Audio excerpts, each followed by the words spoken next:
So we were actually in a cage next to each other, and we got to talking, and she had been in there for months, and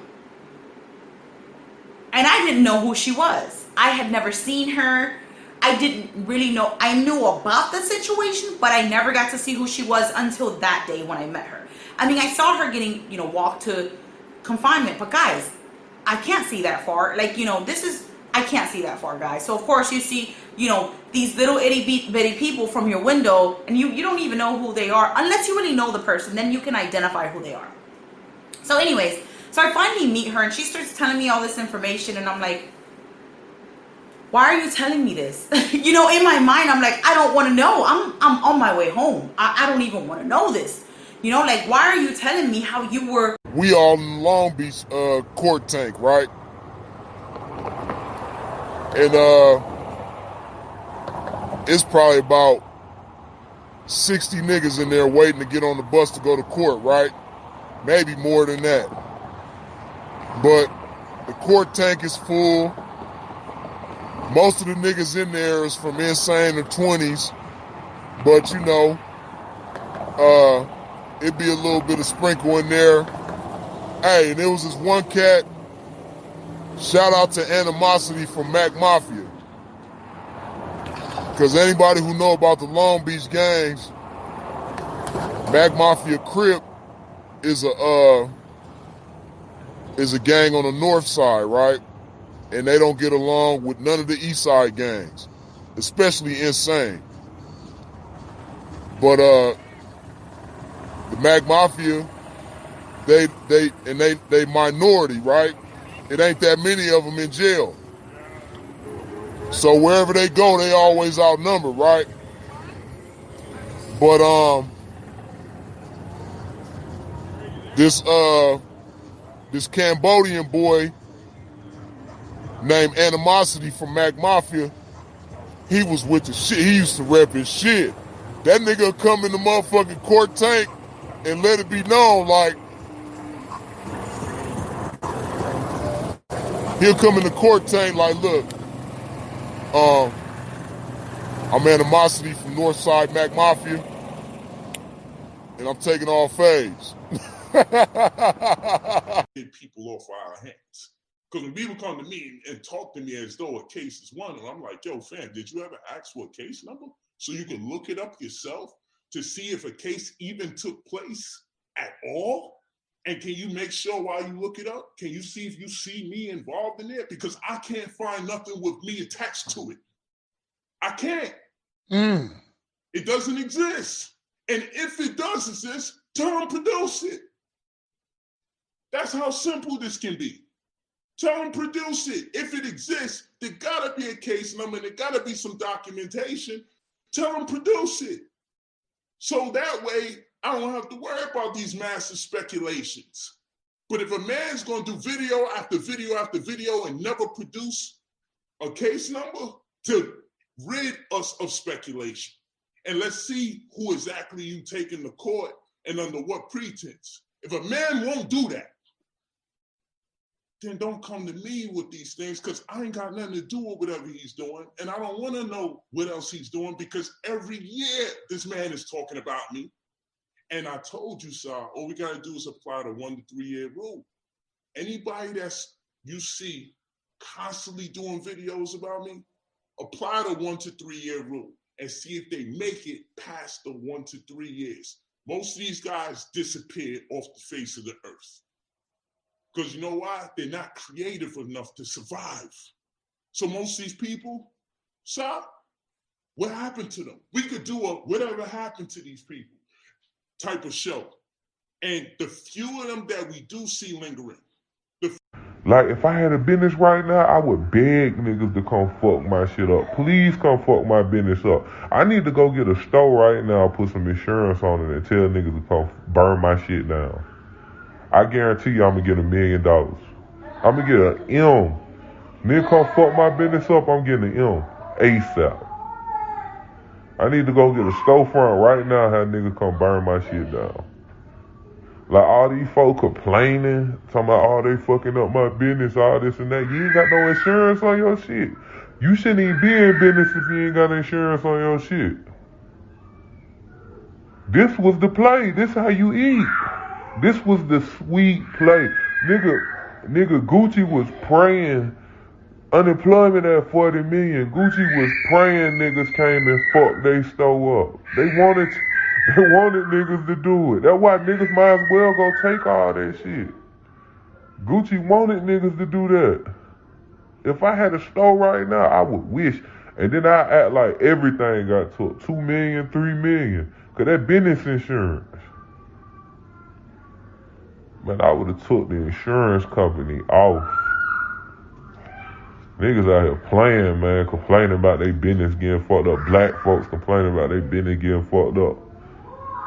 Nigga, that's really the casualties of war. That's what happened, you feel me? That's what happened. Shit fucked up right now. Niggas ain't got no money, so they finna go take shit. Your shit just got caught up in the mix. And if your shit got caught up in the mix, you ain't know the community like that. You ain't know these folks like that. They would expect, if they knew you and they... Pimps was nothing that a woman has is worth money. In other words, never pay a trick, man. You ain't gonna ever get your money worth for it. The second thing that... Oh, and one more thing about that, about nothing a woman has is worth money. Now think about the amount of money you can spend on a woman from the time you meet her. Let's say you meet a woman, you date a woman, you get serious with a woman, y'all move in together. You do, man, along the way, man, you can spend thousands of dollars without even thinking about it. Rich Life 412, what up, bro? Good to see you. So you could spend thousands of dollars, man. Then you get into tens of thousands of dollars. And now these days, if you marry a woman, her husband don't even pay for the husband. Her dad don't even pay for the wedding. Nigga, you got to come out your pocket for the wedding. And then you got to buy some expensive ring that some of these cats out here can't even afford the ring, man. You think I'm finna pay notes on a ring, man? If I'm gonna get a debt, man, it's gonna be a debt to either build a business or support my business, or if I want to buy a home. I'm not finna get no debt, man, and be paying no note on no ring for a woman, man. But these cats out here do it all the time because they feel like everything about her is worth money. It's one thing to feel like something she has is worth money. I respect the trick that just trick off for sex more than I respect the trick that just trick off for the woman because she's a woman. You know what I'm saying? More than I respect the man who just pays a woman just because. This is all I have. No, probably that's it. I don't need nothing else for him. He's fucking nuts. And I'm saying all your homies still fuck with Poppy. That's what they call him, Poppy. But his name is, what's his name? Hassan Campbell. And when I stick heavy dick in that little 12, 13-year-old little bitch, just understand, she ain't a victim. When I fuck your 12-year-old son, 13-year-old son, and then run through your family and fuck all the other children in your family, all of them, how it sound to you? Me getting some oral sex. What the hell? From little Kev. Let's do it one more time, people. How that sound? Me fucking little Kevy Kev. Damn, he's still going off. I got some Vaseline, it ain't a problem, Kev. I got some Vaseline, it ain't a problem, Kev. You little Kevy Kev. I got some Vaseline, it ain't a problem, Kev. He's sick. He's actually sick. Press 9 if you know. And we should excoriate this motherfucker. You gotta look up the word excoriate so you don't think I'm saying something so violent and crazy. Press 9 if you know no one should befriend this asshole. Press 9 if you know. Someone said 8 plus 1, motherfucker. It's gonna crack because there's a lot of cleanup to do. There's a lot of people on that reception yard who shouldn't be there, whose paperwork is bad. Mm-hmm. So now every fucking time the door opens, someone's gonna get got.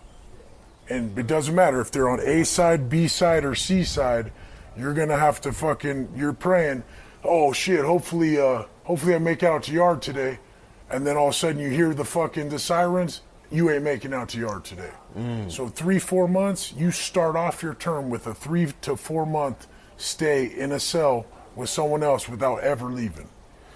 And as soon as you hit the yard, how serious are the politics? Because I tell people, you know, when you hit, I mean, dude, there's a protocol.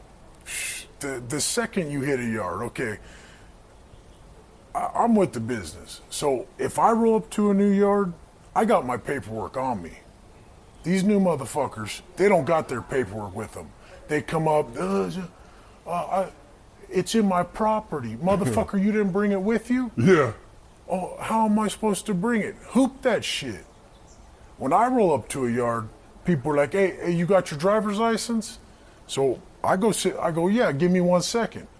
And I grab a roll of toilet paper and I go get it for them. Yeah. So I come up and I throw that shit and they're like, okay, this man is with the business. He rolled with his driver's license. That's how proud he is of his fucking name. Yeah. Because my paperwork is displaying all my 114s, all my 115s, and everything I've done in the system. 114 is the lockup order in the shoe. 115 is the offenses you've committed in prison.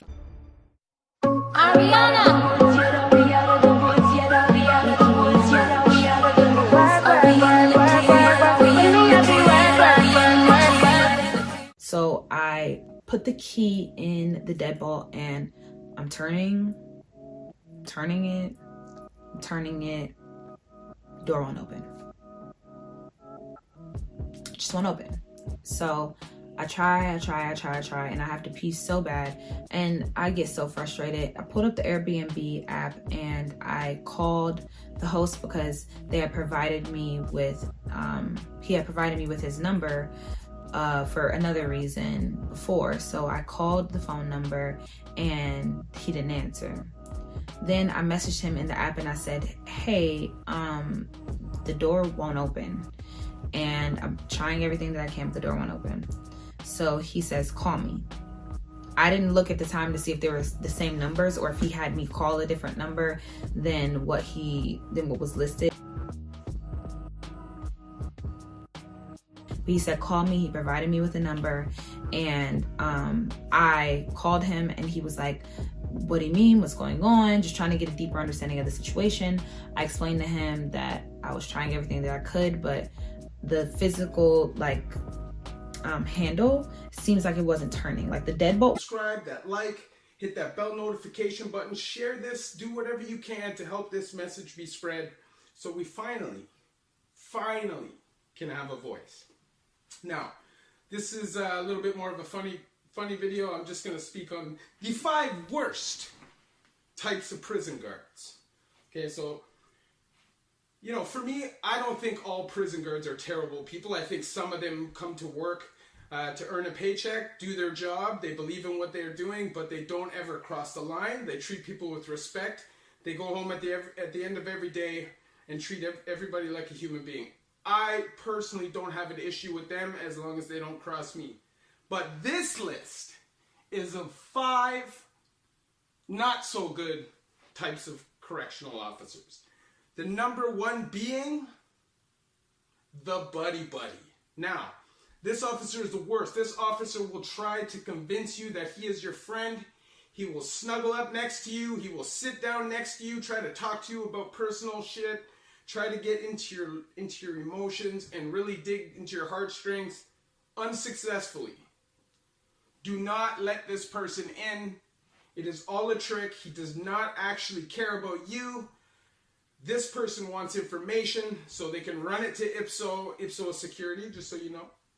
And their goal is to climb the ranks. And you guys, this video is sponsored by C. Lee Hair. And this is their 24-inch 13 by 4 lace frontal wig. This is Brazilian deep wave. You guys, I love this hair. I'm not even capping. Like, I dyed it. Look at this color. Like, are y'all telling me I'm ready for the fall? Like, I'm literally ready. I'm legitly ready for the fall. Because, y'all, this hair is just bomb. So anyway, yeah, the video is sponsored by them.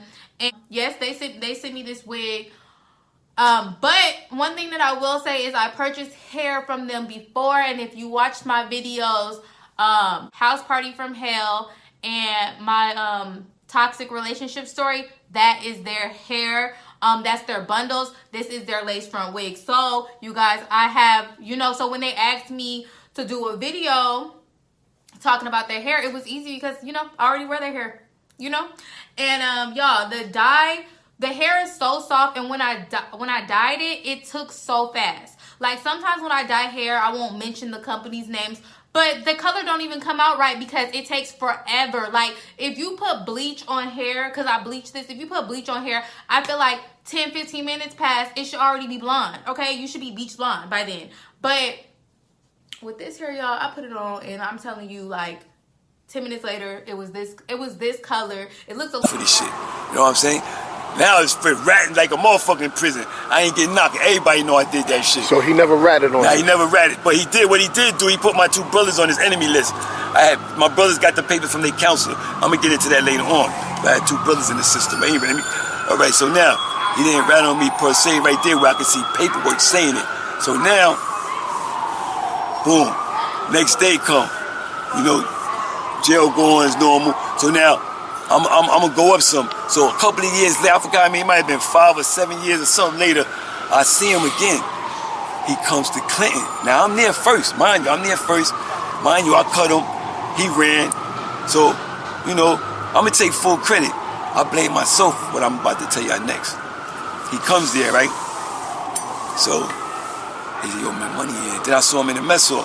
So he said, yo, Neil, I wanna talk to you, man. Yo, let's leave that shit alone. So I'm looking at him. So knowing, since I've been down, my record been clean. Never got hit or nothing. You know what I'm saying? So me, I played myself, acting stupid. What I did, all right, yo, come to the yard. Boom. So now, mind you, they say, look, so I had a razor on me. But I should have gunned him down as soon as I saw the nigga in the mess. So I'm gonna keep it official with you. But me being so fucking, thinking nothing can happen to me, that's what I'm gonna say, yeah. I think nothing can happen, but it can happen to the best of us. And I'm a full testament of that. We also want you to set a contract on what this man will do with your son on an ongoing, regular basis. And for the fathers, please quit taking your sons only to the ball game and to the zoo. It's amazing. Fathers take their sons to the zoo and to a ball game. When it's time to go to the grocery store or to the barbershop, go with your mama. In other words, I believe that black boys done an awful lot by seeing you in very natural situations. At the oil change, at the barbershop, just talking smack on the street. So please quit thinking that you can only interact with your children in some child-centered activities. They need to see what you do on an ongoing, regular basis. We must also work on black boys' fine motor development.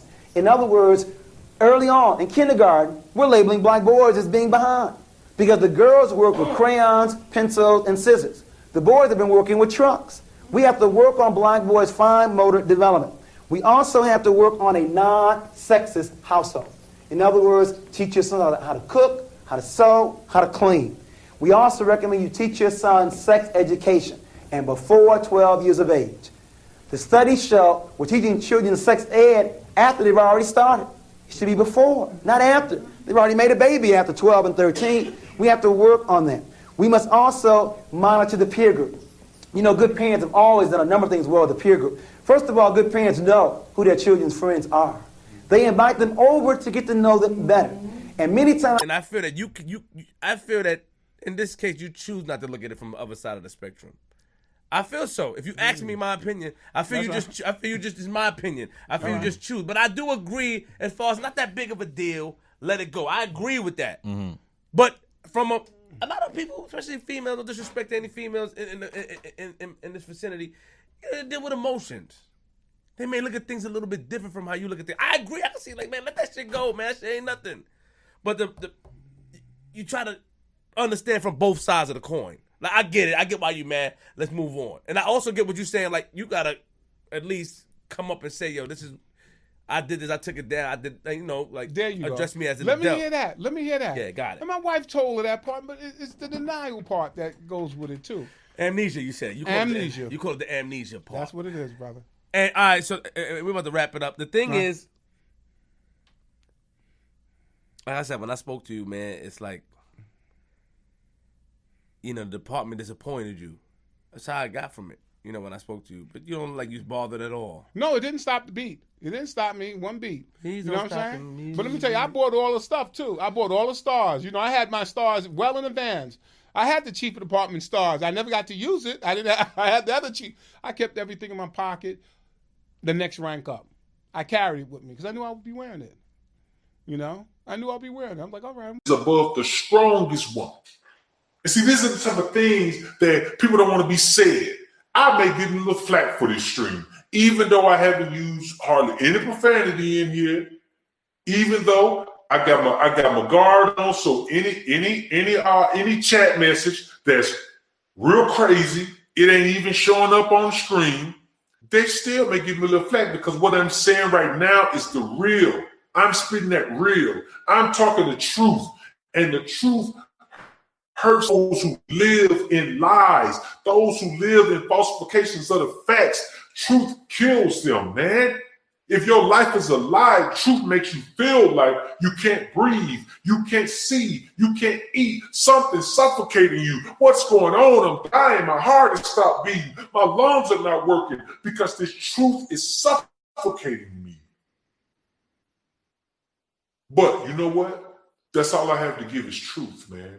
My truth, your truth, whatever truth I know, that's all I can give. I don't know any lies, man. I don't know any lies.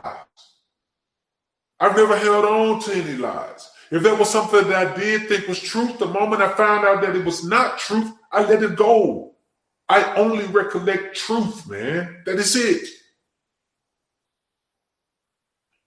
So these are the things, man. These are just a list of things, a short list of things that I learned from Pimps, man. This could go on for 100. I could put 100 things on this list, man.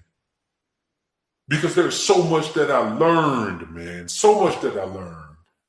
That's why I'm not going to call you one. I've heard somebody say you're gay. Are you suspected homosexual? Well, you can't find a booty hole that I've had relations with, so that's easy. So you can't find a person that I've had white supremacy towards. But the thing is, what have you done to replace the system of white supremacy? What have you done justice? to not fuck booty holes? I put my dick in my pants.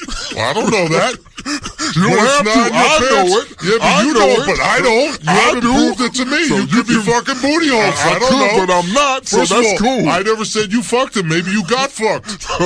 I know my booty hole is closed too. But we don't know that. I don't care if you don't know that. That's why I said my booty hole suspected. knows. We're not here to discuss gay rights. We're not here to discuss gay rights. So there's really a lot on this dick and booty talk. Absolutely.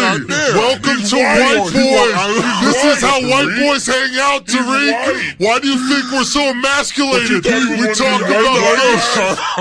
You thought he was one of these white guys that like black? That's what I thought. I'm like, goddamn. No, I'm the real fucking deal, baby. He prefers He's Asian tried to dick. suck his own dick before. He's right. God. Come on now, who hasn't? So listen, how do we get to a solution? I feel like we do. No, but this is important. I don't want to get away from the suspected thing. I'm just saying, I could go through and find people saying things that you say you are suspected of, which I think are unfair.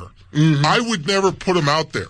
Even if I disagree with you on a million different things. Yeah. And I've already said to you, and I mean this sincerely, I think you're incredibly talented. Mm-hmm. I mean this sincerely. I would never put those things out there because I haven't done the work. I have a certain amount of integrity. I haven't done the work to find out if you but are the thing these is, Schultz, man, we live in a system where black people... Because you lying, you ain't Lil Water, because Big Water resting in peace. So everybody in the motherfucking cell, everybody in the court tank started agreeing with the niggas that was on him. They like, yeah, man, Big Water resting in peace. You know what I mean? So you lying, you can't be Lil Water. So everybody on the side, everybody in there against him. Trey D was the only motherfucker that spoke up for dude, right? Trey D was like, nah, man, Lil homie is right, man. Big Water is up there in Folsom right now. So when Trey D spoke, everybody kind of like got off of that. But the little niggas, they kind of was calming down at first. And the Lil Water dude, he was like, yeah, I'm Lil Water from Insane. I ain't scared of nobody. So the other little niggas from Insane took off on him. Bink, bink, bink, bink, bink.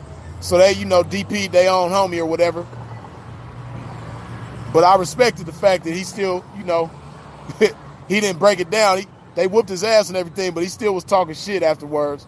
But anyway, so that was that, right? So when that shit happened, it was this one older nigga in there, probably about the same age as Trey D. Trey D probably like late 30s at the time. So it was a nigga in there like kind of his age, and actually had this same type of debate that him and kind of Rob Warren was talking about the Egyptians. Did they actually believe that these deities were real or just a principle? No, brother. None of them believed that they were real, brother. I mean, if you talk to anybody with common sense, if you can ask Polite that question, none of them were real, bro. There was no real Asar or Aset and Heru. They was not walking the planet. There was no Ma'at with wings and, a horse with the head. Come on, well, that might be how they personified them, but they actually did believe that these deities were real because... No, they didn't, brother. Only you, because you don't know. Only you, because you don't know. So you think that, right, that they took Asar and they cut him up and chopped him up and cut off his phallus symbol and threw it in the ocean and then got ate up by a catfish. And then my aunt came. Hold on. Yeah, that's the story. Then it was a crocodile, wasn't it? No, it got eaten by a catfish, brother. It was a catfish. Go ahead, bro. And so my aunt came and flew over him on the body and landed on him, and then, they did their thing, and then, shit happens. So you believe that a woman with a bird head and bird wings came and flew over Asar? Do you really believe that, brother? No, I said the ancient Egyptians believed. One of his little brides get out of bounds with me. And she said, he talk about you every day, Sin. It's like a love-hate thing. He miss you and freeze. You know what I mean? But then it go from, he loving y'all and missing y'all, and then he go back to that hate shit, and he just be talking to us about y'all. We don't know what to do. You know what I mean? I seen a few of your videos. I knew, that you was the pimpin', but the way he talk about you, that's what made me even more curious. You know what I mean? And since I've been gone out my little baby's life, out my little son's life, out my little older little brother's life, and not just him, other niggas too, they on drugs more. You know what I mean? Y'all don't even know. I'm the reason why a lot of niggas wasn't on drugs. I'm the reason why a lot of niggas didn't commit suicide. That's another story, because that's a sensitive subject. You know what I mean? I would never sit up there and put you that out there. But some of you niggas know, baby. You know what I mean? If Simple really wanted to sit up there and just take his belt off and whoop all his little kids, the game would be looking terrible. But I can't embarrass the game. Because even though I know that you faking, some people think that you real. And so if I diminish, tarnish, and abolish... that information is available to you to see. So before you go investing in anybody in the conscious community, unfortunately, it is in the conscious community, do your homework. Expose his ass and bring him down. Peace. Black man got a lot of knowledge, righteousness, and he's trying to, better help enlighten the community, the black community specifically. You understand me? So he solidified it. After this, I already know Polite don't have no righteousness, man. And I put it in the universe. Michael No, aka Brother Polite, life will be miserable until he give me my money back, until he make millions on giving me my money back, man. feel like going back and forth with you. Don't you know this man played Ghost for almost in that 9 month span? It was like 3 months. Polite just went totally ghost. I have to text Polite 2-3 times to get one text message back. I gotta call Polite 100 times just to get one phone call back. He was just playing these games, man. So once the situation came back up and we were talking to him, I was talking to him the other day. If you go on his Facebook page, when I was on the phone with him, it's like, yo, I'm so done with your bullshit, bro. There's no reason for me to go into this situation with you or that situation. Wind down Wednesday, because we was fucked up, bitch. Nah, we was. Like, and that wasn't the plan. That was not the plan at all. But it used to be the plan on Wind Down Wednesday neither. So that's why we got the drinks back today. Yeah. We trying to get back a little bit to our old. Well, we don't want to get too drunk, because those episodes No, we used to be screaming at each other. But we also weren't getting along then. No, certain episodes we weren't, but then also we would just get drunk and be screaming at each other. I was watching one the other day. And you used to be like, I don't care. I used to be like, no, but see, but let me finish though. But let me, that's Lex' favorite thing, but let me finish though. See, the thing is, that's how I'll be like, one thing I'm gonna say this. That's my little thing. I'm gonna say this. And I'll be like, at the end of the day. Lord. So what's been up? What's been up this past week? Yes, I missed y'all. I missed y'all. Yes, give us an update, girl. I was in Houston for a week. Definitely wasn't planning on staying there that long. I was supposed to be there for a few days. But I decided to stay a little bit longer. You know, I'll be trying to spend a little more time with my mom now. And I spent some time with my friends and stuff. And I had a little bit of a situation happened while I was out there. I think that Houston Bay a dub now. Oh, so we're done with Houston Bay. I think so, but we gonna see. You know what I mean? I'm always open to forgiveness if a nigga trying to give me some money or something. That's the only way to apologize. Percent of the world's population has color. That means only 20% of the world's population lacks color. Now you tell me who's a minority. You see, it's called the African Triangle. It goes all the way back. We're not the minority. We're only a minority when we allow ourselves to be divided up from our brothers and sisters in Nigeria, in Jamaica, in the United States. Look at this African triangle. After all these years, other than the way we're dressed, you can't tell who's who. There are 1 billion people living in China alone, and we are second. 500 living in Africa, 160 living in Central and South America, 40 million living here in the United States. We are not the minority. Now, the question is, how can so small control so much?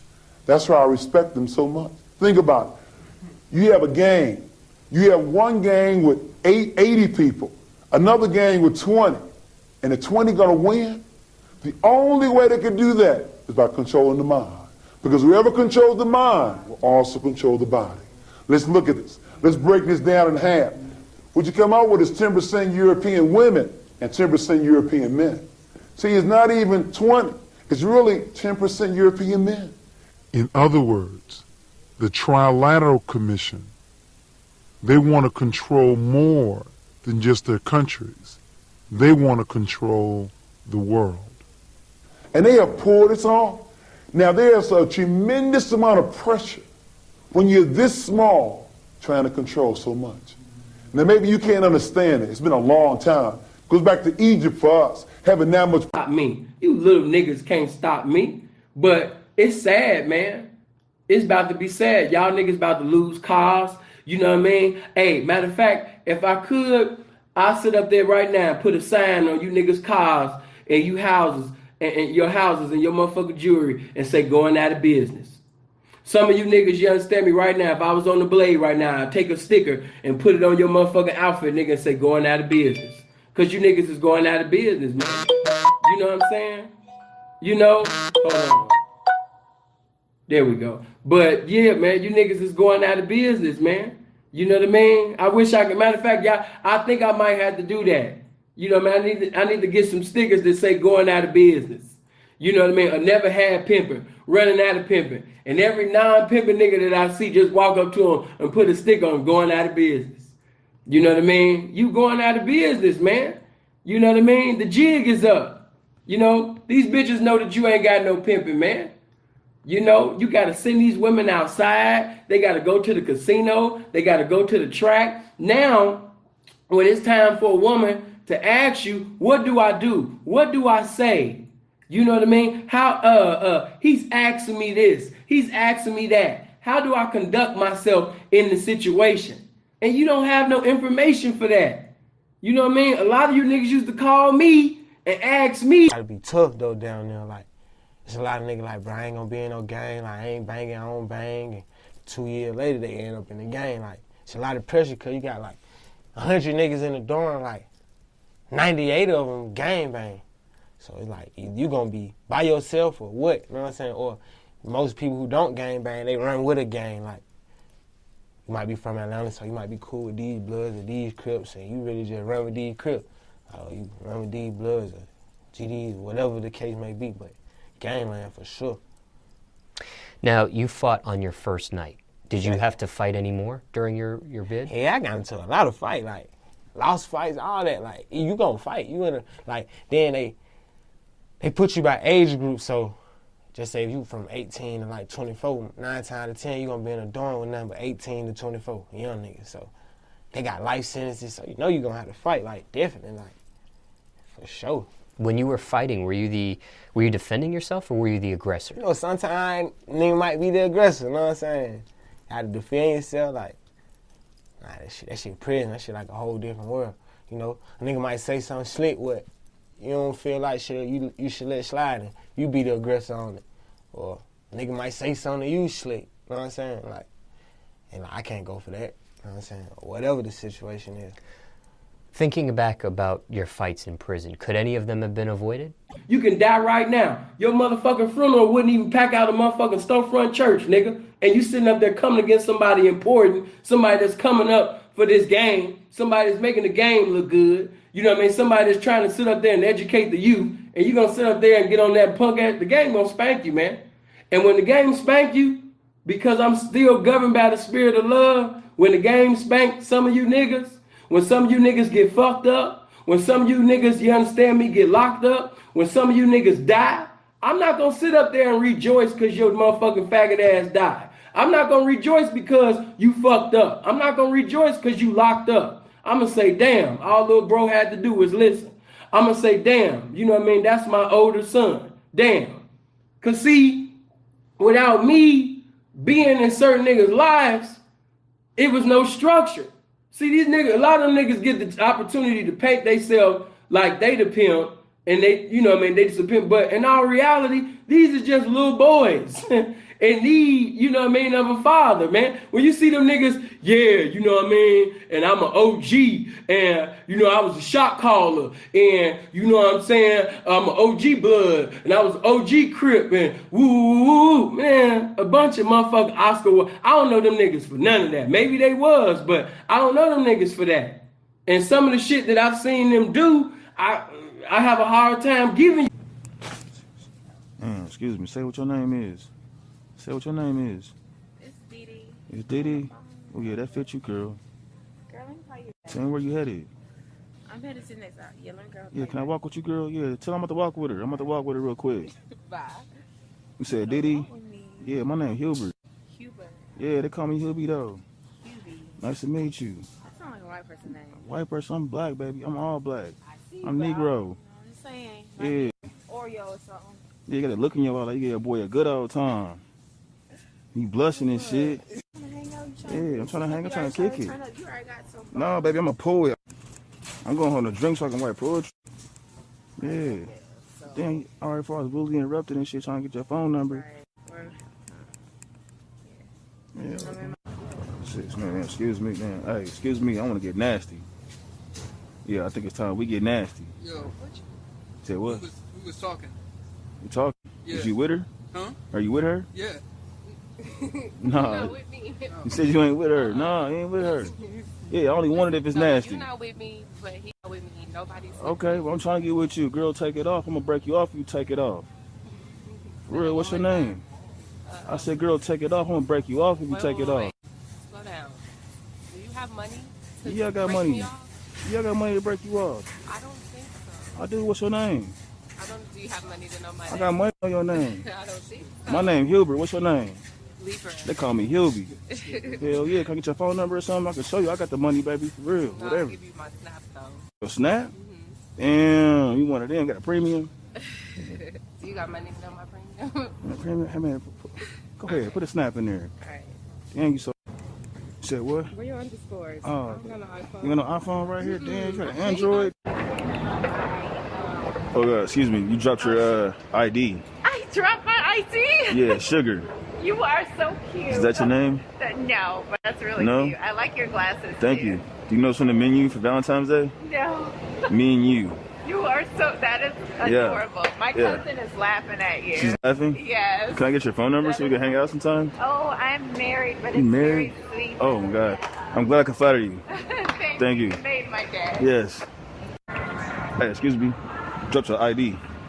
Yeah, Sugar. That's your name, ain't it? No. No?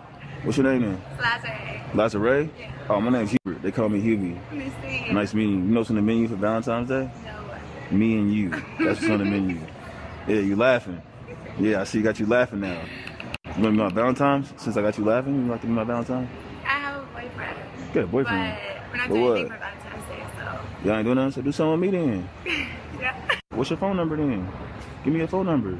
Okay.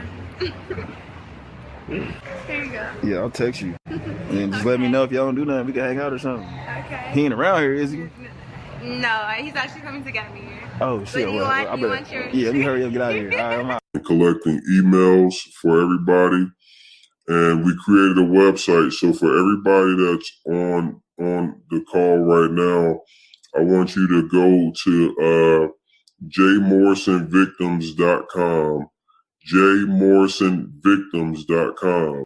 So look, I saw what you was talking about, man, and we coming back to the discussion. What I wanted to get into in the meat of this, so I've never met and talked to you before today. You seem like a solid brother. That's why I reached out to you. It seemed like you have good intentions. Were you involved with the Tulsa Real Estate Fund at all? No, I had no involvement with the Tulsa Real Estate Fund at all. Okay. You know, to me, my first introduction to the Tulsa Real Estate Fund is when I sat down and Jay was trying to pitch me as becoming the COO of the company. Mm. And you know, the first thing that everybody else saw, y'all remember this? Y'all remember this picture here? That this power couple was gonna buy up the town, and that was the first time that they kind of introduced themselves to Black America, and it was on the Shade Room. I'm not familiar with the Shade Room. I heard you mention them a couple times and paid. Are these paid ads, or do you even like how does this work? I use paid ads up there. Shade Room is a great spot for visibility, and this is what I tell people. Okay, so yeah, that's how I feel about the section talk. I feel like you're there to entertain the women. The women are there to entertain you. It's just how life goes. Some shit is just how it goes. Like women, we just have babies. Milk just comes out of our titties. Niggas just have dicks. Sometimes things are just the way life goes. It's just predestined. It's just predestined that men are supposed to pay for the sections. That just is what it is. And nothing's gonna change. Nowhere in the rule book does he say women are supposed to pay for the section. I mean, I'm not gonna lie though. I've been out sometimes. Like when I graduated from my graduation, I didn't have a nigga at the time, so I paid for my section. I popped the bottles, but I was with all my bitches.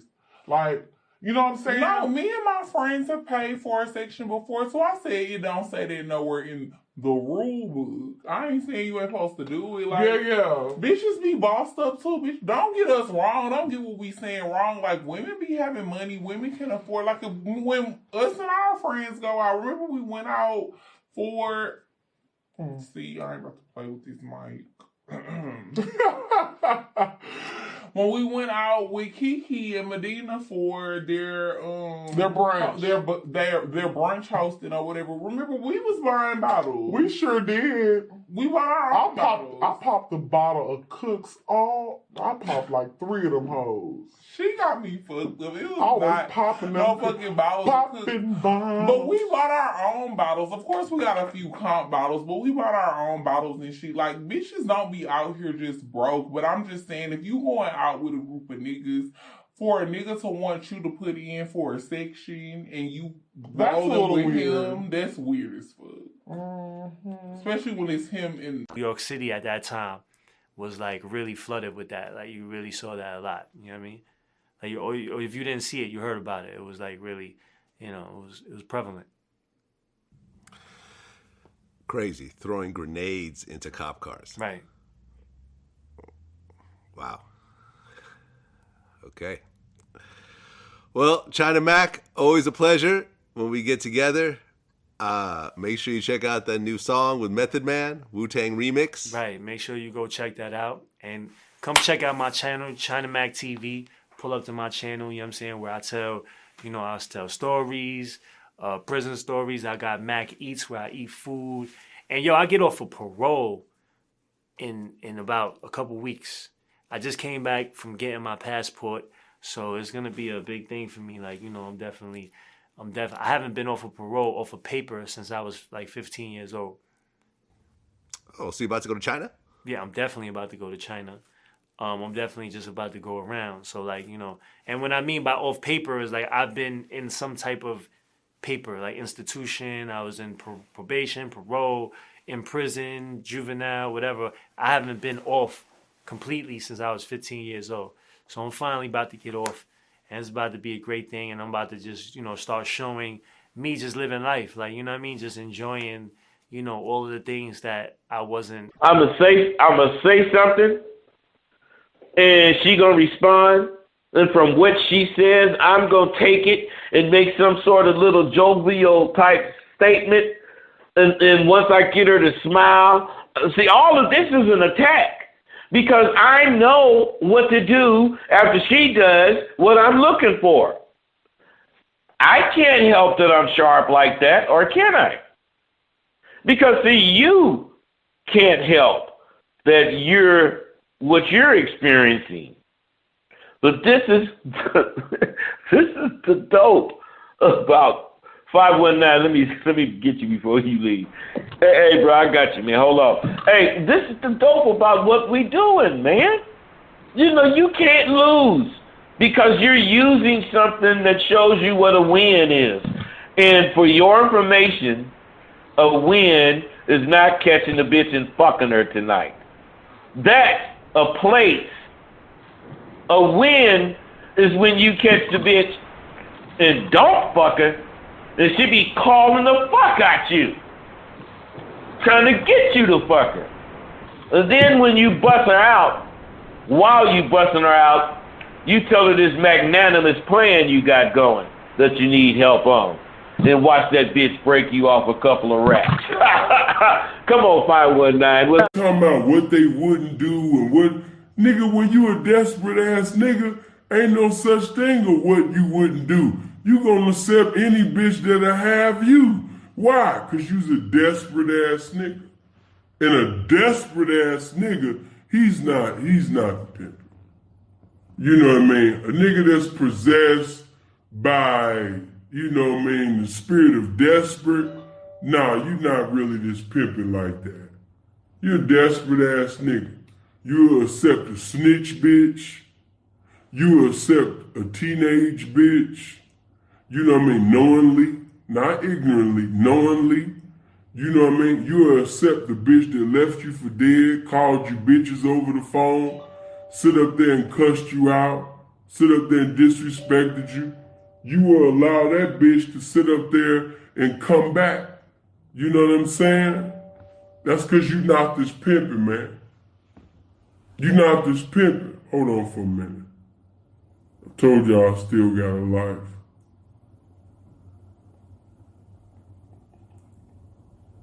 Come on. Appreciate that, bro. Hold on for a minute.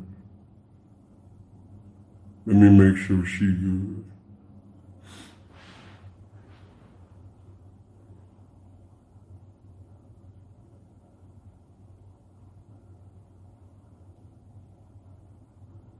But I want to let you know that your time is running out. Your time is running out. Like I said, for some of y'all that's holers and dolers, just keep campaigning. And as you keep showing up sharp and encouraged. Whole thing. Yeah, so one of these squad cars just happened to pass by while all this was going on. And like I told y'all, you don't know what you're gonna do when you're scared. My nigga, my dumb ass stopped this fucking cop and told this nigga to help us. What the fuck was I thinking? Dog, I tell this cop that I see some grown ass man inside of this store pointing a gun at a teenager. So of course the cop gets out the car immediately and goes inside, assesses the situation, and figures out that we are trying to rob the place, obviously. So backup arrives no less than 2 minutes later, because the fucking police station is 2 fucking minutes away.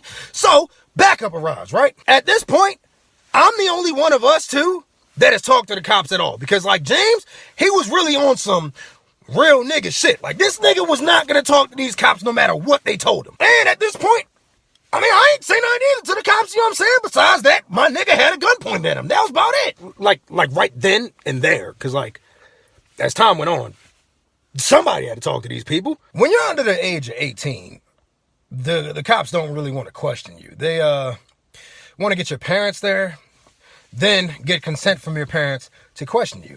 So they just threw me and James in the back of the cop car till our parents got there. Now, while me and James are in the back of this cop car, that agreement that we made before just happened to come up again. And James looked at me and was like, yo, you my nigga. Based on what's happening these days, do you think you really need a record label? Listen. We're at a record label, so it's a little strange asking this. Listen, and I'm going to keep it all the way funky with you. With social media and everything, to me, I take someone like,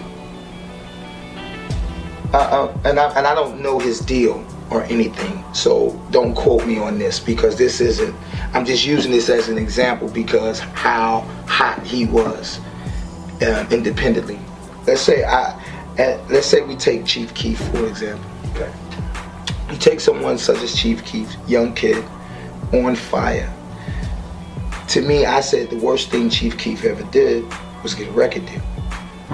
Money for music is it's like a hustle.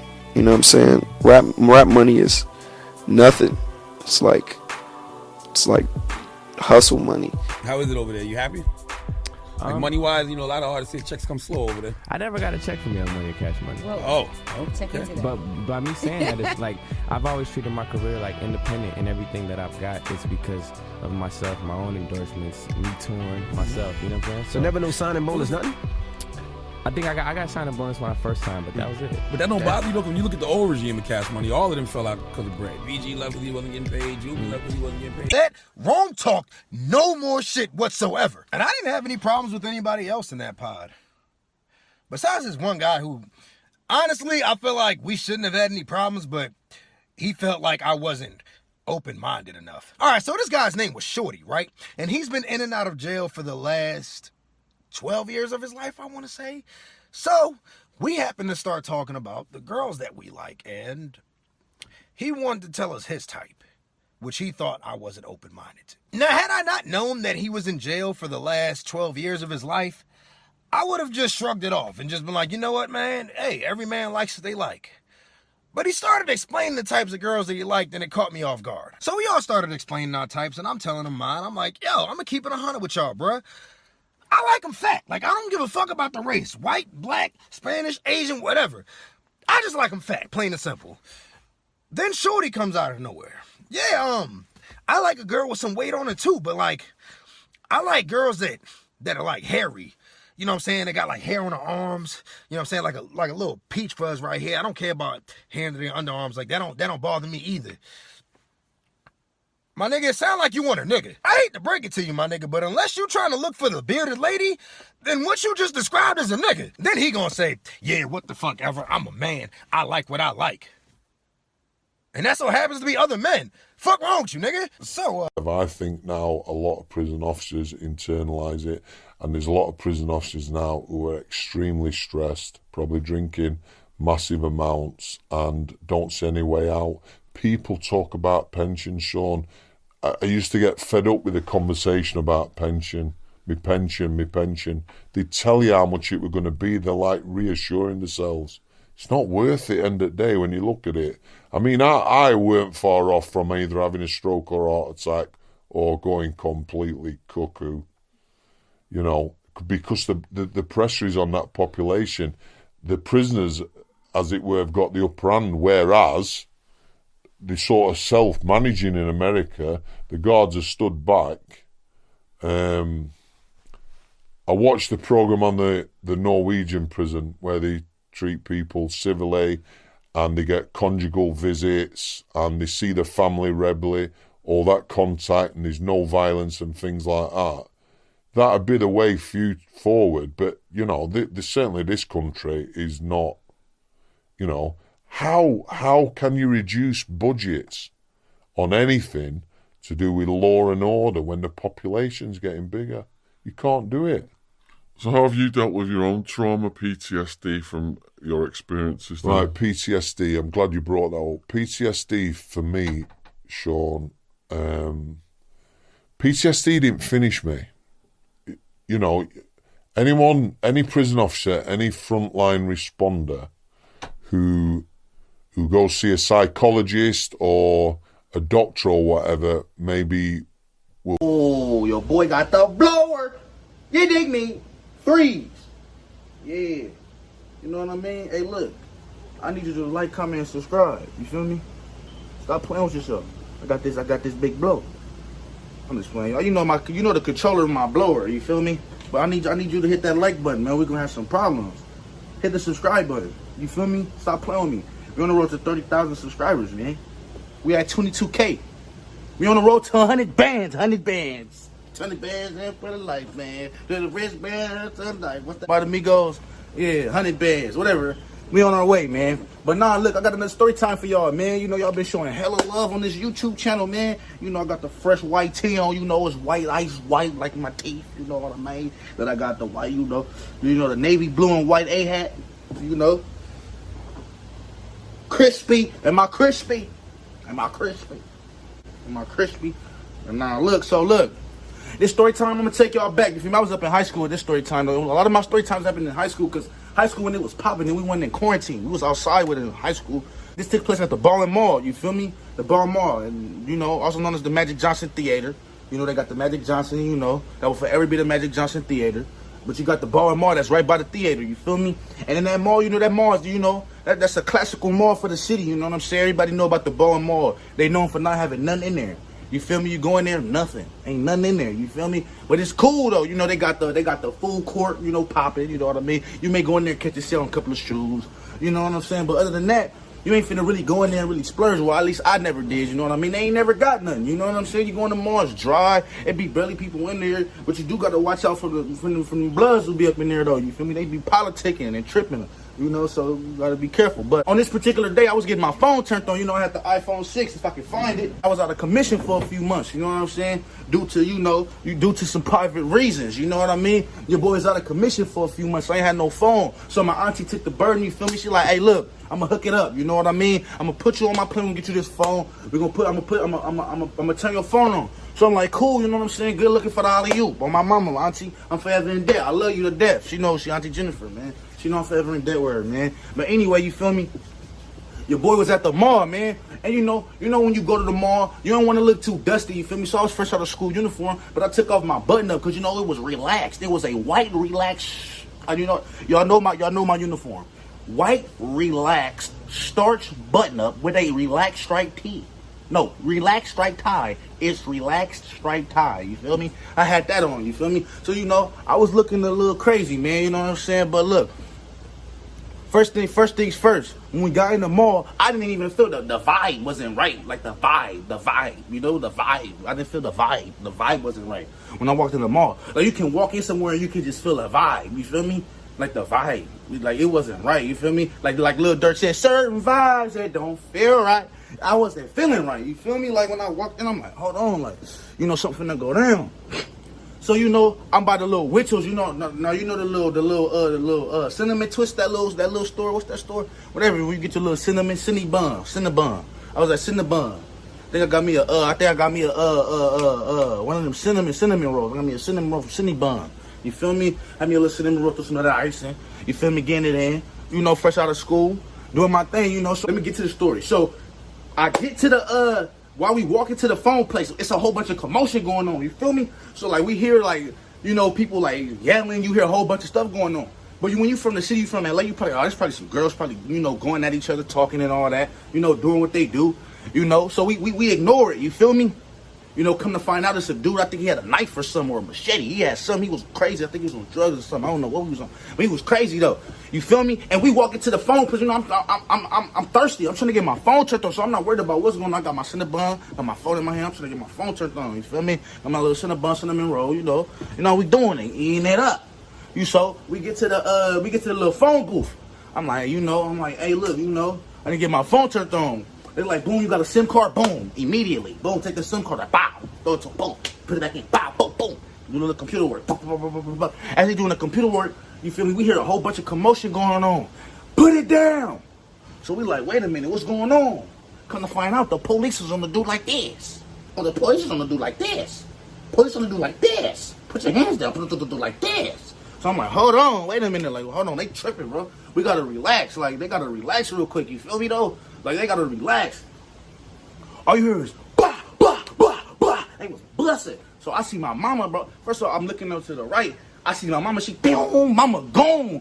Boom. I'm like, oh, like, as soon as she, boom, mama gone. She out the door. Boom. Immediately she gone. So then I'm like, oh, so I get the book and that's,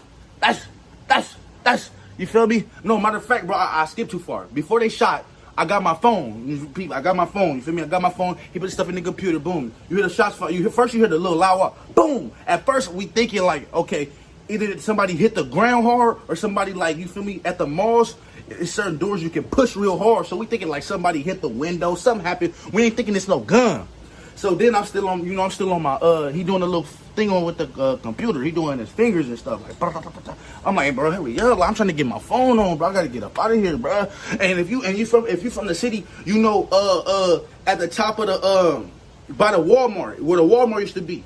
I was somewhere around there, you feel me? By that Walmart at the top floor, you feel me? Where the McDonald's is at. When you walk in the mall, you turn left, you got the McDonald's, and to the right, you got the Walmart. I was in that little area right there, you feel me? Y'all know what I'm talking about. If you're from the city, man, go ahead and, screenshot this. If you're from the city, you know what I'm talking about.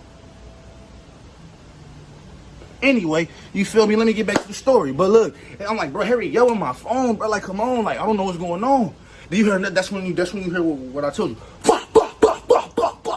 They was busting. I'm like, ooh. So, I see mom, she, pew. I'm like, ooh, I'm next. We out of there, bro. Hit me, I'm gone. Get out the window, boom. So then I get out the door, we like, dang, I got my phone on though, so I'm lit. I don't care about none of that. I'm cool, you feel me? I'm finna sit in the car, you feel me? You feel me? Hey, I'm in the car, I got my phone on, I ain't really tripping. Bro, come to find out, dude. Come to find out. The police done killed somebody in the mall. The police done laid somebody down in the mall, man. I'm like, oh, man, they done laid somebody down in the Baldwin Hills Mall. I ain't been to that mall ever since then, bro. I'm like, nah, they laying people down in the mall. I ain't going to that mall. And that's the third time something happened in that mall in a row. That's the third time something happened in that mall in a row. Third time something in the mall in a row, bro. First time I went to the mall, I went with this girl, and I was in like 10th grade breakfast thinking at the movies, man. They traumatized me. I didn't want to go back up there. You feel me? Then traumatized me, breakfast thinking we in the movie theater. You know what I'm saying? If y'all want that story time, y'all let me know. I'll give y'all that story time. Man, sitting up in there, movie theater, breath smelling like a hot box. Hot box and porta potty. You feel me? I'm like, man, that's crazy. Yeah, and that's one. Next time I'll go up there, I get some of that chicken, over there on the little wings and things, whatever they up in the corner. My stomach hurting. That's number two. Then I come to the mall, somebody get shot. All right, I ain't going back to that mall. I ain't went back to that mall since then. I was like, dang, when they was shutting it down, they was going to shut the mall down. I'm like, dang, they finna shut the mall down. But I'm like, sure, I ain't never been up there like that anyway. You feel me? You already know, man. But my mom used to go up there sometimes, get her little church clothes when they had the little Ashley store in there. You feel me? But that's the only time I used to go up in there with her. You feel me? Other than that, man, I wasn't. You feel me? I was chilling. You feel me? On the real, I ain't going up in that mall. They be wildin', bro. You know what I mean? But then the movie theater, bro. The movie theater, man. I only been in the movie theater like probably like 9 times, bro. Cause you know a couple of times on some field trips, you know, with the park, and then probably like you feel me a few times with the family. But other than that, man, I ain't been up there. You feel me? You know, I like going to the bridge for the movies. I'm just rambling right now. My bad, y'all. But look, I'm telling you, that story time was crazy. You feel me? Because at the time, when I first heard the bah, bah, bah, bah, bah, bah, I didn't know it was a gun, bro. Because you feel me? You know, if I would have had the blur on me, I would have been cool. I would have been like, you feel me? I would have just been walking like, you feel me? Like, cool, you know? Like, standing up. You feel me? You tripping? You tripping? Oh, all right. They homies. I would have been tripping, you feel me? But, you know, I'm not tripping, though. Because you feel me? You know, I got the blur now. But you know, it is what it is. You know, back then I ain't have it on me. Now I'm hot, they all on me. You feel me? You know what I'm saying? Anyway, man, they was really going crazy in that mall, man. That man really passed away, man. I pray for that man's family, man. I don't know what was going on with him, but he had a machete or something. I think he was trying to do something. I don't know what he was doing, man. I just know they laid him down in the mall, man. I was there at the time, so you can look it up. If you thinking I'm lying, bro, I'm serious. You can look it up right now. Baldwin Hill shooting, man killed, bro. I'm telling you, bro. Something should pop up, because I was there. I was literally there, bro. And they laid that man down up in the mall, bro. It was crazy, man. Ain't no story capping over here, man. I ain't, you know what I'm saying? But look, once again, if you guys enjoyed this story time, what I'm gonna need y'all to do, first of all, if you still watching this, you already know the drill. Screenshot that if you really watching. Tag me. You already know. Certified. I'm gonna repost it.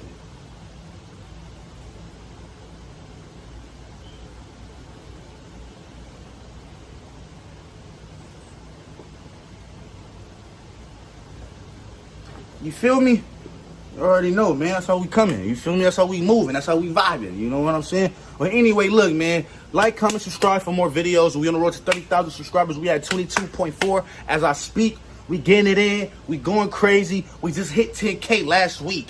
So that's 12,000 subscribers within a week. Bro, y'all, man, hey, man, y'all finna make me go crazy, man. I'm finna go ahead and jump out the window like these. You feel me? Do the Jeff Hardy, Swanton Bomb. To all my wrestling fans, you feel me? You know what that is. But you already know, man. You know, I thank y'all for the support, man. I'm going crazy, you know what I'm saying? I got some more story times for y'all. I got some vlogs coming too. My birthday coming up on the 18th, so that whole week we going crazy, you feel me? Finna be vlogging, finna be posting some vlogs on here so I can see a little bit of me, you know what I'm saying? It's finna go crazy, y'all. I think I might do a little, y'all wanna see some shopping vlogs or something? Like, you feel me? Have my little cameraman record me. You feel me? You see how I am off camera, you feel me? Y'all can get that vibe too. Y'all let me know what type of videos y'all want to see from me, man. I got ideas. I just don't, you know, I just want to get y'all input too, so, you know, we can be on one accord with this thing. You feel me? You know, we a family up in here. Let's go crazy, man. We finna grow this family even to a bigger and better way. You feel me? So I appreciate y'all once again, man. Y'all stay positive. Keep all y'all loved ones in your prayers. Keep me in y'all prayers as I keep y'all in my prayers, man. And anybody out there chasing the dream, man, remember I was in your position too. You got to start somewhere, man. You know what I mean? That's a separate video for when I hit 100,000. I'm gonna let y'all know my story and how everything happened for me. But I was once in y'all shoes. You feel me? Keep pushing, keep going. It's gonna happen. Prosperity awaits. Keep going, man. On the real, I love y'all. Appreciate y'all. Like, comment, subscribe. Once again, share this video. Leave any comments. And to all my supporters, man. For the people that's hating in the comments, don't be going crazy on them, man. They just doing what they do. You know what I mean? As we grow, it's gonna become more. There's gonna be some more haters. You feel me? I appreciate y'all. Let's get to it, man. You dig me? Should I let it got bread? My mama, you dig me? Ooh, ooh, ooh, ooh. You dig me? You know, he was raping men and stuff back there. It was really more than like taking manhood. It was. I think it was more of that than like the sexual thing, and then you know, it was a power thing. Yes, bestial. You know what I mean? But you're saying that it's not like that anymore? Nah, you very. Why? Because there's more cameras and other type of shit, or is no? it just... you just don't have those type of people. So those people just went away. Dinosaurs. Dinosaurs. Yeah, dinosaurs. They're Really? extinct. They're extinct. I mean, but you have rapists in the world, like Oh no, but I mean just among that the way they depicted in the American me. You know what I mean? The way they depicted it. You know, like, oh, okay, you know, this guy coming down here and they close the cell off and they, you know, it's not that many people involved in a rape.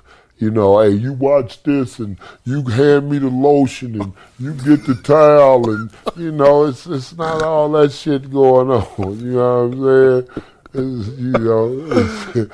It's crazy, man. It's a situation where, you know, somebody spot a weakness in somebody or, you know, and they prey on them, and you know that's mostly how it's done in this day. Will you say that the homies sometimes condone that? Not my homies. No. Some other homies. You have different cars. See, in prison, you have you know the hub. Appreciate that. Hold on for a minute. Let me set this up. Hold on. Andre, thank you for the 10, bro. And that's how a lot of you niggas get cases. Because you so pimped out to the fact you so motherfucking pimped out within the conversation that, you understand me, you actually about to sit up there and be locked the fuck up. Because now you done went outside and you think everything cool. You standing outside of the Greyhound, chopping it up, you know, with an OG or getting at another bitch. But that horny, corny ass security guard that wanted to fuck the bitch that you was talking to but couldn't talk to her because you was talking to her, now he about to initiate the conversation on some Captain Save-A-Ho security guard, black ops type shit, and talk to the bitch and find out that you was just over here having a conversation that you was trying to pander her. See how easy that worked? That's why within the conversation, in places like this, and just period, if you don't know anybody, if you don't know this woman, just because she's attractive and you're attentive to her attractive appearance, that don't mean that you should just feel so comfortable to start saying a lot of incriminating ass shit. You don't know this bitch like that, and she don't know you like that. Fucking laundromat. Quiet as it's kept, your next hoe could be at Sam's Club. Quiet as it's kept, it could be 4 a.m. and your motherfucking next hoe is at a super Walmart that's 24 hours. She's at aisle 7, you know what I mean, looking at, you know what I mean, whatever she looking at. You know what I mean? You never know when you're going to knock your next hoe, wherever you're going to knock your next hoe. The key is to always stay available. You know what I mean? To always stay available. That's why, especially in our younger days, but even now, pimps hate sleep. You know, it's good, you know, the rest. But, man, you know, pimp, man, it be so much going on. You know what I mean? Pimp hates sleep. If it was a way, at least for me, if it was a way that I could sit up there, man, and take some motherfucking forever youthful medicine and never go to sleep and always be well rested, man, I'd show enough take that motherfucker. Because life is like this. And you only got one life to live.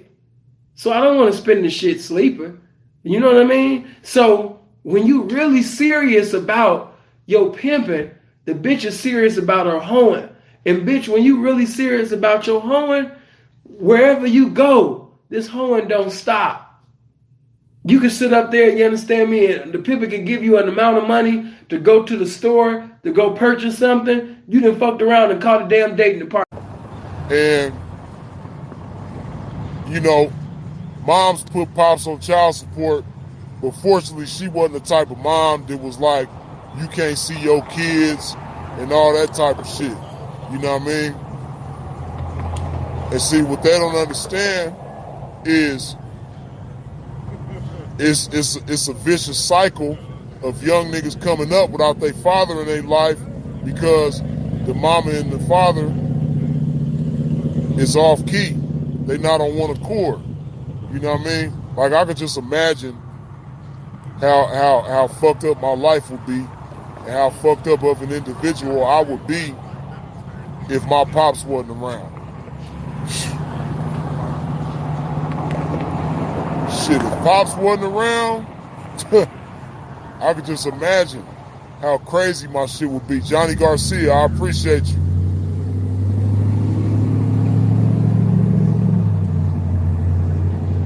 From an essay from the Packtown 818.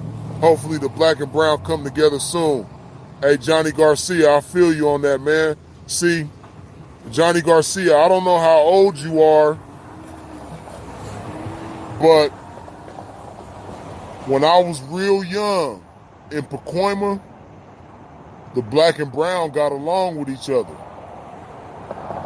The black and, like, I lived in the projects.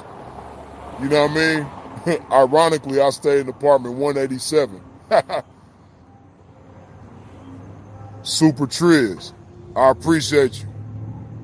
And these activities are going to be just you doing fun stuff. You going out with your friends, don't post your location, okay? We're smarter than that, right? We're smarter than that, right? We're not going to post our location, but we're going to post what we're doing. We're going to post what we're eating. We're going to post everything. So that they feel like, okay, she's not fake. She's posting every day. People are commenting under her things like she can't be fake. So, but we are going to use our own pictures. We're not catfishing. I don't believe in catfishing. Your pictures are good enough. You are good enough if you get a ring light like all these other Instagram models are doing.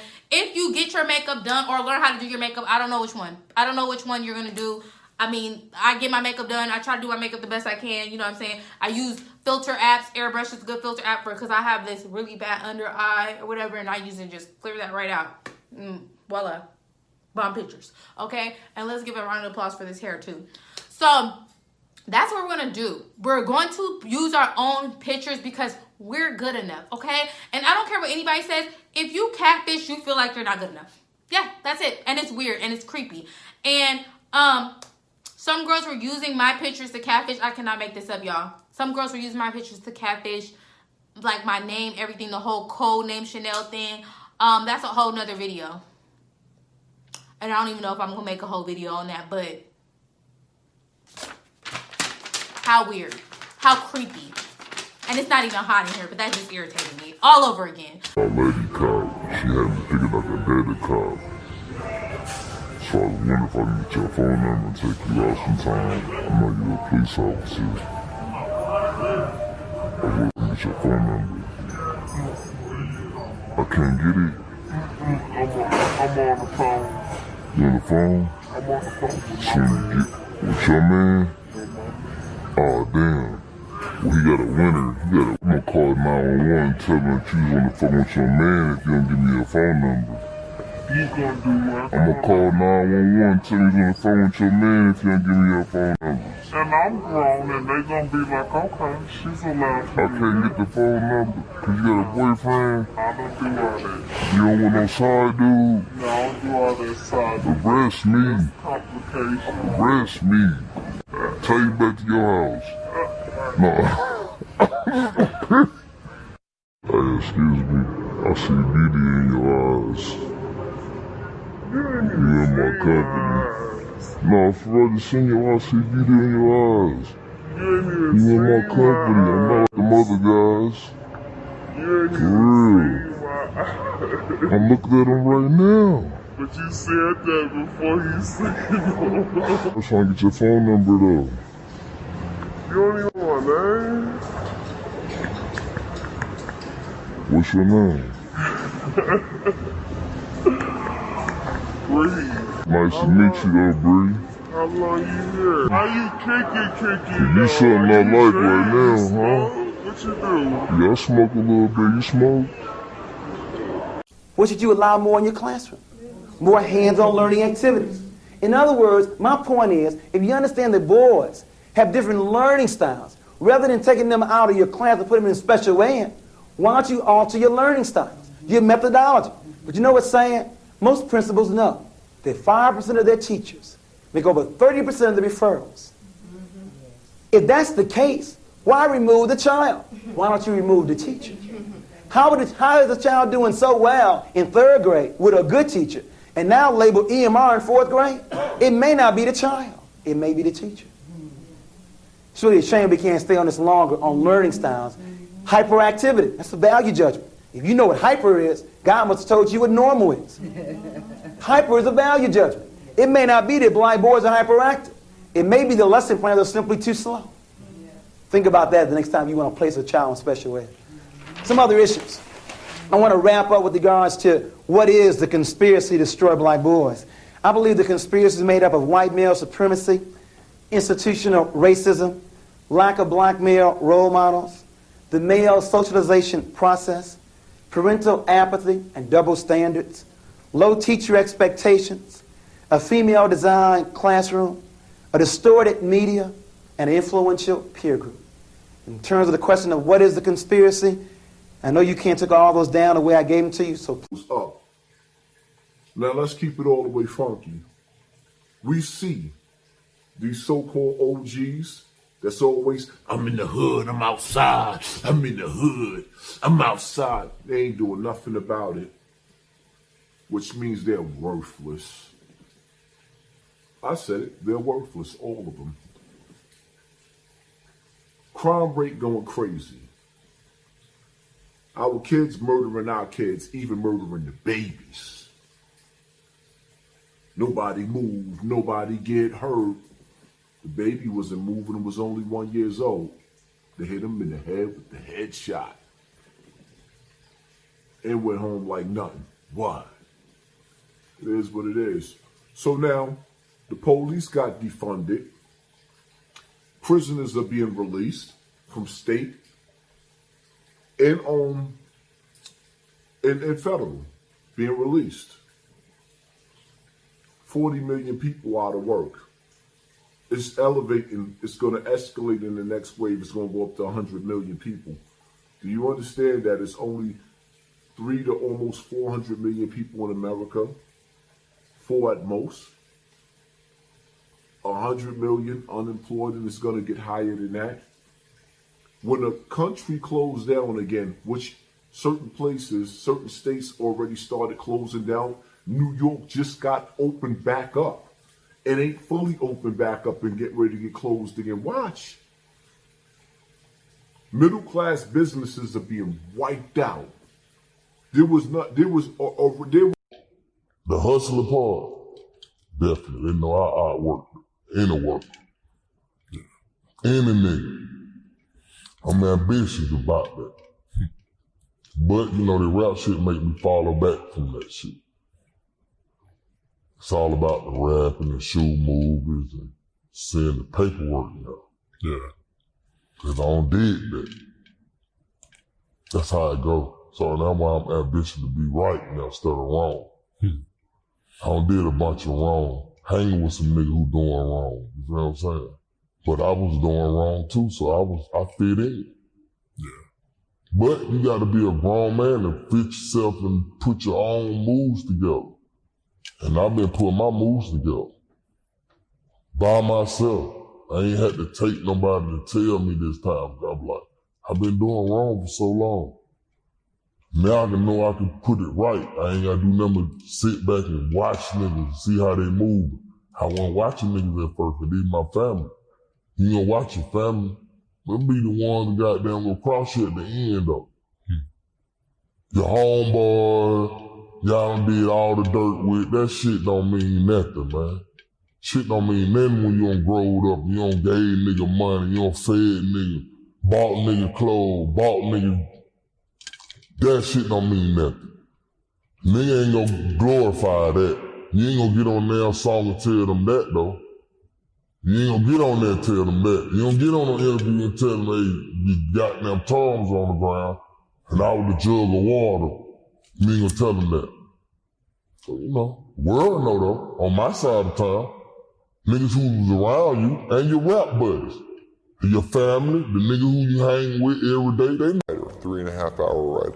I was not nervous. I had sort of a peace with myself because, hey, you're going to prison and there's nothing you can do about it. It's time to put up or shut up because at this particular time I had no idea what I was walking into. You know, you hear all these stories all the time, these horror stories about prison. about the fights, about the bad food, about the bad sleeping arrangements, barely getting to see your loved ones. This is not a good situation. And as I got closer to facing those fears, I kind of just remember just being like, this may not be comfortable, but I will survive. Upon my arrival, you start to realize that it's not like the movies, okay? I went to Otisville Federal Correctional Facility in upstate New York for 8 months. By no means is the food any good. By no means is the sleeping arrangements any good at all. You're very uncomfortable. You miss your family. Being away from your loved ones for 1 day is unacceptable. And for me, 8 months was almost impossible. I just married my beautiful college sweetheart, and now I'm in prison. I remember telling myself, wow, you're really gonna have to be strong here. And that was the case. You'd be amazed what you can accomplish when your only option. I need y'all to pay attention to that. For all of this sugary, dating wealthy men, leveling up, you have to know your value as a woman. You have to become a valuable woman if you are not one right now. The 21-day challenge will help you with that too, okay? So, hopefully this video really helped my babies that are struggling tighten up a little bit. If you still need more help, I'm telling you, get in the sugar group me. If you just want to be in the sugar group me, get in it, because I'm telling y'all, we have fun every day. And yeah, so I really hope this video helped. Not sure if I said that already, but make sure you like, comment, and subscribe if you already haven't. And I'll see you guys in the next video.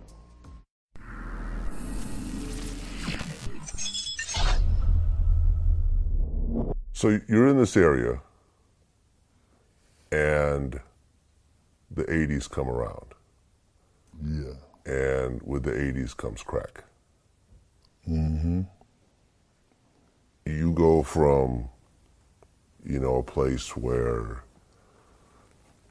suddenly you got this drug introduced, and it has massive effects in the neighborhood on every level, financially, in terms of addicts, the destruction to the family, to the home, prisons, violence, everything else like that.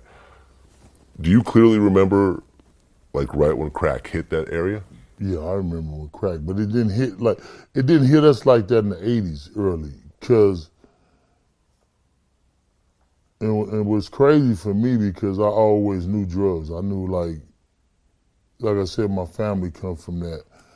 I was one of the cats who was introduced to the selling and the making money of drugs at an early age. So let me take you back to 84, no, let me say 79, 80, it was pretty much PCP, Angel Dust, and it was a pill generation, kind of like it is right now. Mm-hmm.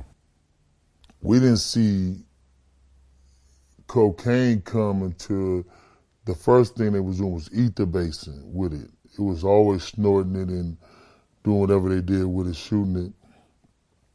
We seen ether base come first. And that was kind of like 81, 82, we used to hear about like these old cats doing this other thing with the cocaine. They're not tooting it or shooting it. They doing something called ether basing.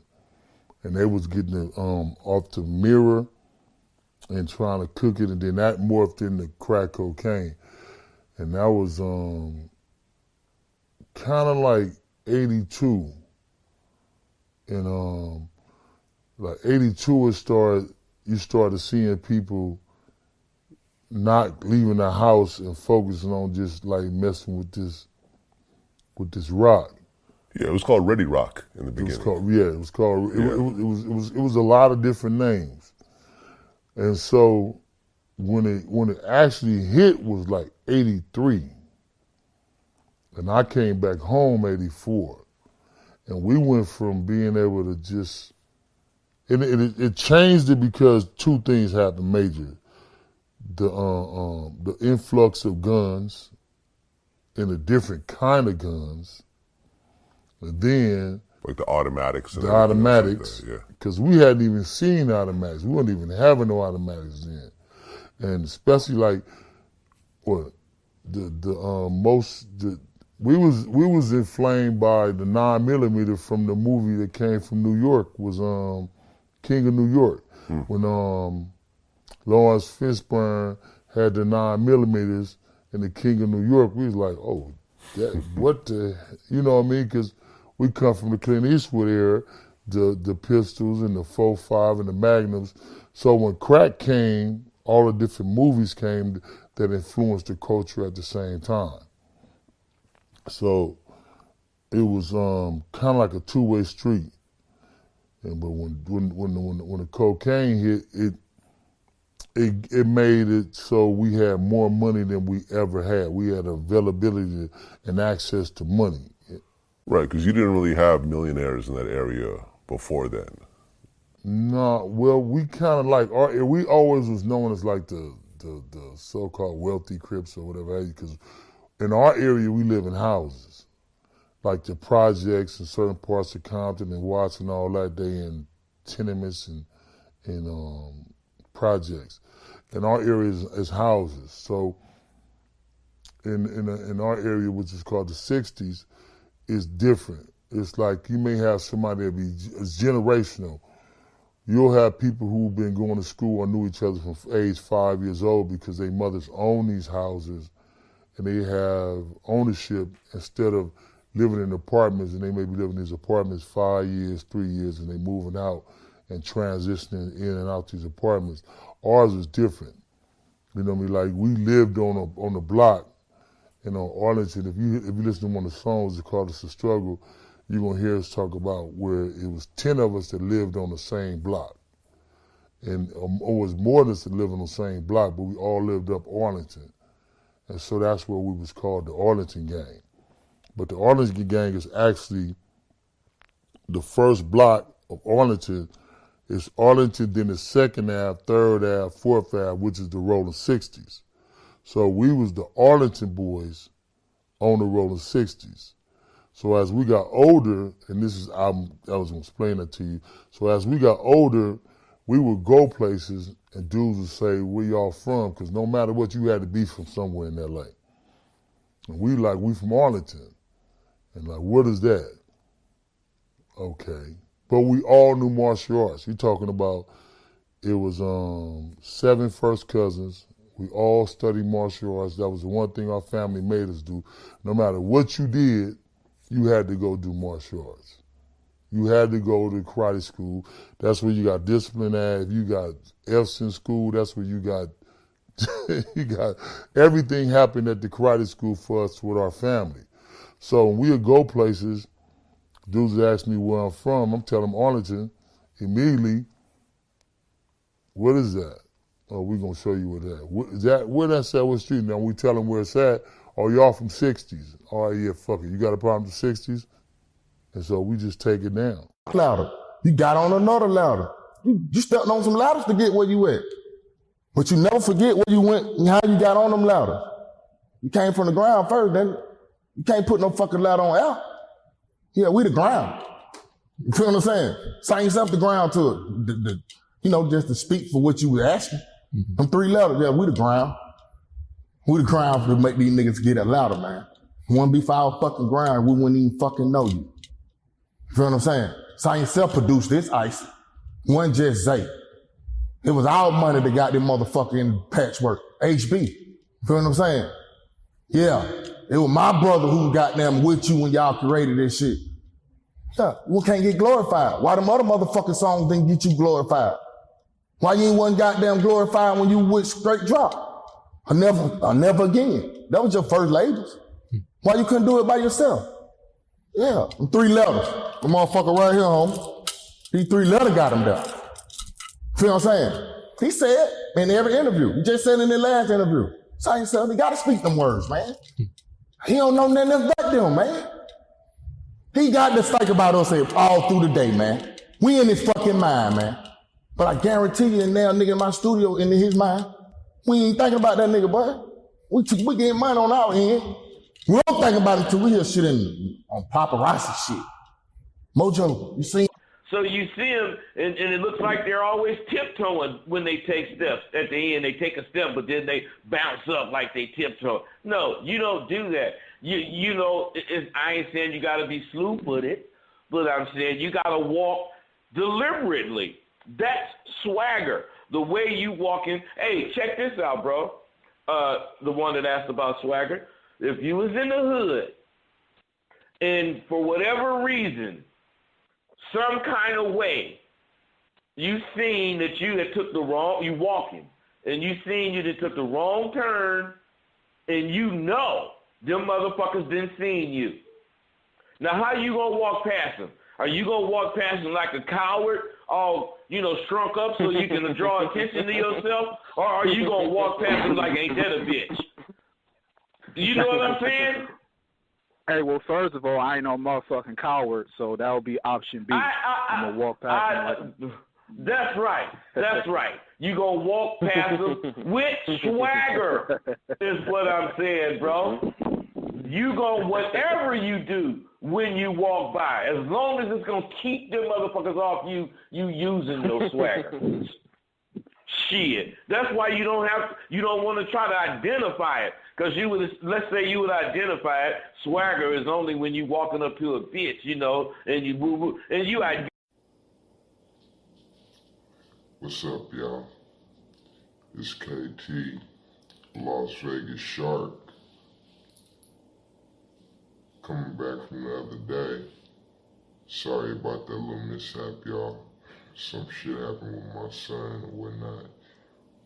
But getting back at you now, so I believe the topic that we was discussing the last time was Las Vegas gang politics. Now,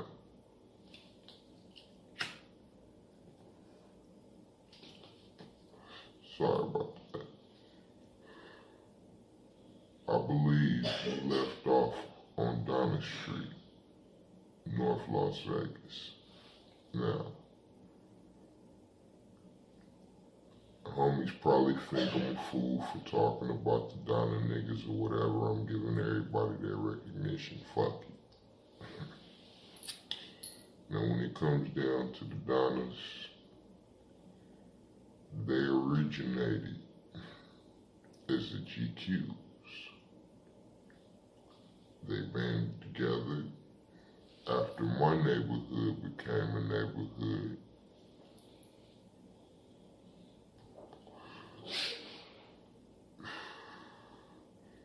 Shit got started.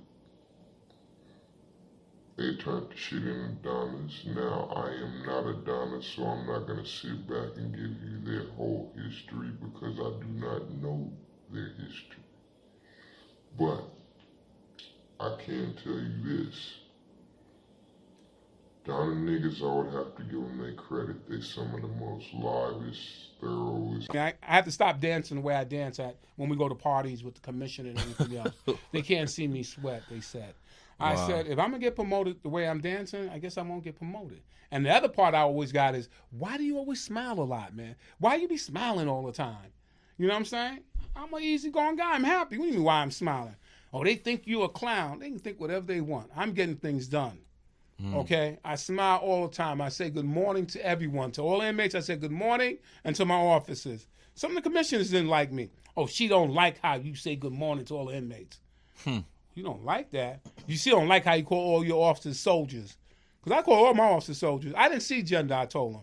Because that girl or that female came to work with her hair done and her nails done, and there's an alarm, you better mess up your hair and put that helmet on. You better break those nails, which is only going to be a certain length anyway, to get done. Right. So I truly believe, I told him I never see gender. You're a soldier. So don't tell me that I should get this man to do something that you supposed to do too. That you get equal pay for, you know.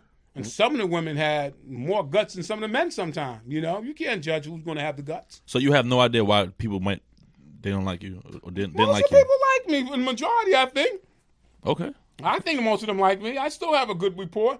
All inmates I get to see in the street greet me with love. That's Take true. us to their restaurants, tell us we